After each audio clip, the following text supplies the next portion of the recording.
បាទអនុញ្ញាតគ្រប់ជំរាបសួរពុកម៉ែបងប្អូនទាំងអស់គ្នាសូមស្វាគមន៍មកកាន់កំណត់សម្រាប់ព្រឹកថ្ងៃទី10ខែធ្នូឆ្នាំ2025នេះខ្ញុំសូមធ្វើការអាប់ដេតព័ត៌មានដោយគិតចាប់ពីម៉ោង12យប់មិញទល់ព្រឹកនេះបាទបងប្អូនព័ត៌មានគឺខ្ញុំយោងទៅតាមកាសែត Fresh News ក៏ដូចជា page ធំៗរបស់ក្រសួងការពារជាតិក្រសួងព័ត៌មានក៏ដូចជា page ផ្សេងៗមួយចំនួនទៀតបងអ្នកសារព័ត៌មានជួយមុខដែលគាត់កំពុងធ្វើការរាយការណ៍ពីតំបន់ព្រំដែនមកបាទហើយពាក់ព័ន្ធទៅនឹងបញ្ហាពេលនេះគឺសៀមកំពុងតែភ័យជាមួយនឹងដ្រូនអត្តឃាតរបស់កម្ពុជាបាទតែចាត់ស្ដែងពាក់ព័ន្ធនឹងព័ត៌មានដ្រូនអត្តឃាតហ្នឹងខ្ញុំឃើញតែព័ត៌មានគេចុះផ្សាយប្រងព្រាតប៉ុន្តែមិនដឹងថាជាព័ត៌មានហ្នឹងគឺជាព័ត៌មានពិតឬមិនពិតទេណាទេតែបើសិនជាព័ត៌មានពិតតាក់ទងទៅនឹងខ្មែរប្រើប្រាស់បច្ចេកវិទ្យាថ្មីក្នុងការប្រើប្រាស់ដ្រូនអត្តឃាតសម្រាប់ចោលសៀមនេះគឺខ្ញុំពិតជាសប្បាយចិត្តហើយបាទអញ្ចឹងបើសិនជាបងប្អូនណាដឹងថាតើដ្រូនអត្តឃាតរបស់កម្ពុជានេះពិតជាបានប្រើប្រាស់មែនក្នុងសមរភូមិក្នុងនាមជាអ្នកការពារទឹកដីយ៉ាងណានោះសូមបងប្អូនជួយមេត្តាខមមិនប្រាប់ខ្ញុំម្នាក់មួយផងបាទខ្ញុំបានត្រេកអរទាំងអស់គ្នាតែណាមិញក៏ឃើញថាសារព័ត៌មានយើងមានការចុះផ្សាយប្រងព្រាតដែរពាក់ព័ន្ធទៅនឹងការប្រើប្រាស់ដ្រូនអត្តឃាតដើម្បីទប់ទល់ជាមួយខ្មាំងសត្រូវដែលកំពុងតែឈ្លានពានទឹកដីរបស់យើងតែយ៉ាងណាមិញការពីម្សិលមិញបងប្អូនអាចបានឃើញព័ត៌មានពាក់ព័ន្ធទៅនឹងករណីអាចចោលសៀមប្រមាណក្បាលដែលបើករថក្រោះបុកនៅបង្គោលប៉ុស្តិ៍គឺខាងចំតែពេលនេះពួកអប្រមាណក្បាលហ្នឹងគឺបានងាប់តែហោងហើយបាទគឺងាប់តែហោងហើយដោយសារតែការបាញ់ពីទាហានកម្ពុជាយើងគឺបាញ់ការពីទឹកដីឲ្យពួកវាសិនខ្សែមេរណានៅកន្លែងហើយបន្តពេលនេះគឺមិនទាន់មានអ្នកមកទទួលសពពួកវាទេបាទអញ្ចឹងសម្រាប់ព្រឹកនេះខ្ញុំសូមអាប់ដេតព័ត៌មានពីខាងเพจបងស្មីបន្តិចបាទបងស្មីគឺគាត់តាំងតែផ្ដល់នៅព័ត៌មានពិតជាក់លាក់អត់ខ្លាញ់បន្លំទេណាបងប្អូនអាចទៅមើលនៅเพจ blog របស់គាត់បានដោយសរសេរថាស្មី SME double Y ណា double Y បងប្អូនអាចទៅមើលបានเพจរបស់បងស្មីគាត់អាចផុសព័ត៌មានជាក់លាក់ខ្លីៗប៉ុន្តែពោពេញដោយអត្ថន័យនិងយើងអាចស្ដាប់ន័យបានបាទអញ្ចឹងខ្ញុំសូមអាប់ដេតពីម៉ោង12យប់មិញបាទម៉ោង12យប់មិញគឺគិតត្រឹមម៉ោង12យប់មិញរំលងអត្រាឈានចូលថ្ងៃទី10ខែធ្នូឆ្នាំ2025ខាងទឹកដីសៀមទល់នឹងច្រកសំពៅលូនបាត់ដំបងសភាពការព្រំដែនកំពុងតែស្ងប់ស្ងាត់ធម្មតាពុំមានការផ្ទុះវត្តអ្វីឡើយបាទគឺអត់មានផ្ទុះវត្តទេគឺនៅខាងនោះខាងយើងខាងបាត់ដំបងបាទគិតត្រឹមម៉ោង12យប់មិញគឺថ្ងៃទី9ខែធ្នូឆ្នាំ2025បាទអញ្ចឹងទល់ព្រឹកនេះបាទដល់ព្រឹកនេះគឺនៅសមរភូមិប្រាសាទតាកបីកាលពីកន្លះម៉ោងមុនគឺវរៈកងទ័ពកម្ពុជាយើងកំពុងតែប្រឹងប្រែងការពារទប់ទល់យ៉ាងស្វិតស្វាញបំផុតចំពោះទ័ពសៀមឈ្លានពានពួកវាបុករុកមកខ្លាំងយើងបដិញ្ញាចិត្តការពារមិនខ្ចីថយបាទនេះគឺជាព័ត៌មានពាក់ព័ន្ធទៅនឹងការមិនថមថយទេយើងនៅការពារទឹកដីយើងរហូតបាទទោះបីជាសៀមហ្នឹងបុកមកប៉ុណ្ណាប៉ុន្តែភាពអង់អាចរបស់វរៈកងទ័ពយើងគឺនៅតែឈររឹងម៉ឹងដូចជាដុំថ្មមិនអាចឲ្យសៀមចូលไปឈ្លានពានបានឡើយបាទពីភ័យរបស់បងស្មីដដែលនៅខាងតំបន់អូស្មាច់តំបន់អូស្មាច់គឺក្របផ្លោងរបស់សៀមនៅតែបន្តផ្លោងដោយសារតែកងទ័ពសៀមឈ្លានពានដោយសារតែកងទ័ពឈ្លានពានពួកវាបង្កើតការប្រុងប្រយ័ត្នចង់លុកលុយមកក៏ប៉ុន្តែវរៈកងទ័ពកម្ពុជាយើងបានបាញ់តបទៅវិញយ៉ាងជោគជ័យបាទអញ្ចឹងយើងជោគជ័យខាងអូស្មាច់បាទអញ្ចឹងសៀមបានត្រឹមតែផ្លោងមកក្តាំងទេប៉ុន្តែចាត់ស្ដែងគឺមិនអាចត្រូវដល់បងវរៈកងទ័ពយើងទេបាទគឺគាត់នៅជួយជើងការពារទឹកដីបានយ៉ាងមាំមួនអញ្ចឹងបងប្អូនយើងមិនបាច់ចាំភ័យមិនចាំបារម្ភទេបាទឥឡូវនេះយើងងាកទៅខាងសមរភូមិខាងភ្នំខ្មោចពីម្ដងបាទពីភ័យរបស់បងស្មីដដែលបងប្អូនគឺកងទ័ពសៀមនឹងធ្វើការបុកមកខ្លាំងហើយគឺនៅខាងសមរភូមិភ្នំខ្មោចក៏ក្រៅប្រដ2សន្ធឹកការពាររបស់វរៈកងទ័ពយើងគឺកំពុងតែតស៊ូការពារវាយបកទៅពួកវាវិញដោយផ្លេចបន្ទោលជូនពលវរៈកងទ័ពកម្ពុជាយើងទទួលបានជោគជ័យជ័យជំនះបាទគឺ6ដល់10នាទីមុនទេគឺនៅព្រឹកថ្ងៃទី10ខែធ្នូឆ្នាំ2025នេះបាទបងប្អូនព័ត៌មានពីខាងភ័យបងស្មីខ្ញុំសូមស្លេះតែប៉ុណ្ណេះសិនយើងងាកមើលសារព័ត៌មានខាងសារព័ត៌មាន Fresh News ឯនេះវិញបាទសារព័ត៌មាន Fresh News ចុះផ្សាយកាលពីជាង10នាទីមុន Update Breaking News នៅម៉ោង7ព្រឹកយោធាថៃបន្តការបាញ់ផ្លោងចូលក្នុងភូមិជោគជ័យភូមិព្រៃច័ន្ទនិងថ្មពួកនៅព្រឹកម៉ោង7ថ្ងៃទី10ខែធ្នូឆ្នាំ2025នេះយោធាថៃបន្តសកម្មភាពឈ្លានពានកម្ពុជាតាមរយៈការបាញ់ផ្លោងកំភ្លើងធំច្រើនគ្រាប់ចូលសមរភូមិភូមិជោគជ័យភូមិព្រៃច័ន្ទនិងថ្មពួកខេត្តបន្ទាយមានជ័យដែលធ្វើឲ្យស្ថានភាពកាន់តែក្តៅជាងកាលពីម្សិលមិញកាលពីព្រឹកមិញសមរភូមិក្នុងសមរភូមិភូមិសាស្ត្រខេត្តបន្ទាយមានជ័យមានភូមិជោគជ័យភូមិព្រៃច័ន្ទបឹងត្រគួនបង្គោលព្រំដែនលេខ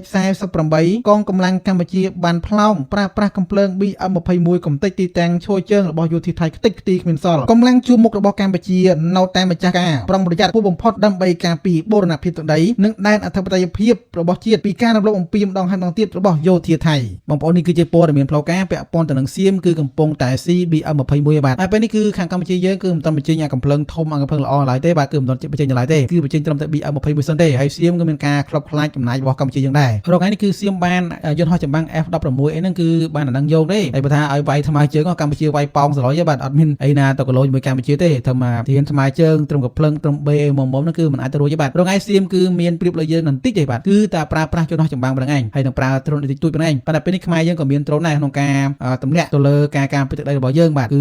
សៀមក៏មានការស្លាប់ច្រើនដែរដោយសារតែការទម្លាក់ដ្រូនបាទពុកម៉ែបងប្អូនទាំងអស់គ្នាលោកខ្ញុំសូមអាប់ដេតព័ត៌មានបន្តទៀតពាក់ព័ន្ធទៅនឹងបញ្ហាសៀមជួយលោកយើងគឺចុះផ្សាយដោយកសែតធំនៅក្នុងស្រុកខ្មែរក៏ដូចជាកសែតក្នុងនេះគឺឃើញមាន Breaking News គាត់បានចុះផ្សាយដែរគឺយើងគិតត្រឹមម៉ោងប្រហែល7:89ហ្នឹងគឺ គាត់មានអាប់ដេតមករហូតបាទលោកខ្ញុំអាប់ដេតពីព័ត៌មានពីម៉ោង7ព្រឹកមកវិញនៅម៉ោង7ព្រឹកថៃបន្តការបាញ់ប្លង់សន្ធឹកនៅតំបន់ភ្នំខ្មោចព្រះវិហារវេលាម៉ោងប្រមាណ7ព្រឹកនេះគឺថ្ងៃទី10ខែធ្នូឆ្នាំ2025យោធាថៃបន្តសកម្មភាពបាញ់ប្លង់កំភ្លើងធំយ៉ាងសន្ធឹកជិតតំបន់ភ្នំខ្មោចព្រះវិហារនិងកាន់តែខ្លាំងជាងពីម្សិលមិញកម្លាំងជើងមុខកម្ពុជាយើងនៅតែការពីប្រុងប្រយ័ត្នបំផុតដើម្បីការពីបូរណភាពទឹកដីនិងដែនអធិបតេយ្យភាពរបស់កម្ពុជាអំពីការឈានពានរបស់ចៅថៃម៉ោង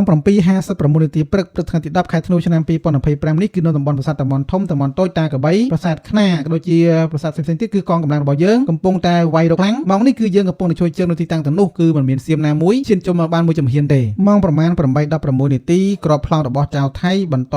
ធ្លាក់ចូលអូស្មាច់និងប្លង់ចូលទិសដៅប្រាសាទតំបន់ធំតំបន់តូចតាកបីរកខ្នាជប់ការីថ្មដូនដោយប្រើប្រាស់យន្តហោះនិងដ្រូនទម្លាក់ក្របបែកបាទអូនេះវាប្រើប្រាស់ដ្រូនទម្លាក់ក្របបែកដូចជាយន្តហោះបាទម៉ោង8:18នាទីនៅសមរភូមិព្រៃច័ន្ទជោគជ័យឃុំបបជនស្រុកអូជ្រុលខេត្តបន្ទាយមានជ័យថៃបន្តការបាញ់ប្លង់មកច្រើនគ្រាប់តែកម្លាំងរបស់កងទ័ពកម្ពុជាយើងកំពុងតែធ្វើការទប់ទល់ដោយប្រើប្រាស់កាំភ្លើង BM21 បាទបងប្អូនណា BM20 នោះគឺសៀមកំពុងតែខ្លាចកំពុងតែភ័យបាក់ស្បាតដោយសារតែកម្ពុជាយើងមានកាំភ្លើង BM21 នឹងឯងបងប្អូនយ៉ាងណាមិញក៏មានការសោកស្ដាយដែរដោយសារតែចៅសៀមធ្វើការបាញ់បំផ្លិចបំផ្លាញនៅប្រាសាទតាក្របីយើងគឺស្ទើរតែខ្ទេចទាំងស្រុងតែម្ដងបាទខ្ញុំឃើញខ្ញុំស្ទើរតែស្រក់ទឹកភ្នែកណាបាទនេះគឺជាចរិតចៅសៀមបាទអញ្ចឹងមានន័យថាបណ្ដាយបង្កើតនិងបណ្ដាយមិនបង្កើតបណ្ដាយคล้ายៗគឺវាខុសគ្នាបើសិនជាបណ្ដាយបង្កើតសៀមនឹងវាអ្នកបង្កើតសៀមវាជាអ្នកធ្វើវាមិនហ៊ានបាញ់បំផ្លាញប្រាសាទរបស់វាទេប៉ុន្តែនេះវាគឺជាបណ្ដាយคล้ายៗវាសុកចិត្តបាញ់បំផ្លាញខ្ទេចខ្ទីតែម្ដងបាទអញ្ចឹងខ្ញុំនឹកឃើញដល់រឿងមួយពាក់ព័ន្ធទៅនឹងបញ្ហាបណ្ដាយបង្កើតនិងបណ្ដាយប្រកបហ្នឹងរឿងក្នុងសម័យពុទ្ធកាលហ្នឹងគឺមានយៈមួយមកចាប់យកកូនមនុស្សស្រីមួយយ៉ាងទៅបាទខ្លែងខ្លួនធ្វើជាមនុស្សដើម្បីទៅតាមយកកូនពី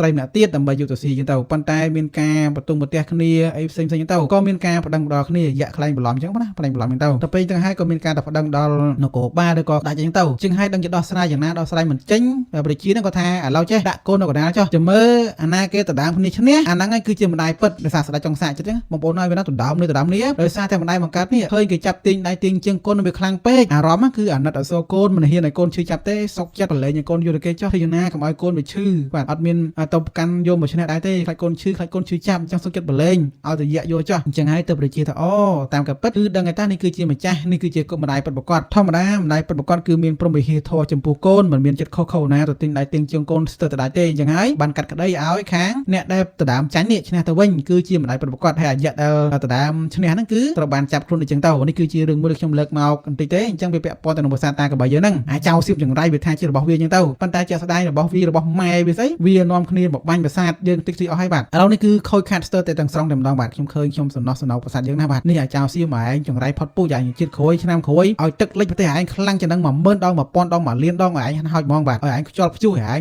ជួយដីឲ្យយ៉ាស់តិចតិចហ្មងអាប្រទេសឯងហ្នឹងបងប្អូនចឹងសម្រាប់ព័ត៌មានព្រឹកនេះខ្ញុំសូមអាប់ដេតប៉ុណ្ណឹងសិនចុះសម្រាប់ជូនបងប្អូនបាទហើយក៏សូមអរគុណច្រើនដែរដល់បងប្អូនយើងដែលតាមដានទស្សនាក៏ដូចជាសូមអរគុណហើយក៏សូមជូនពរបងប្អូនកងទ័ពឲ្យជួបតែក្តីសុខដីចម្រើនជួបតែ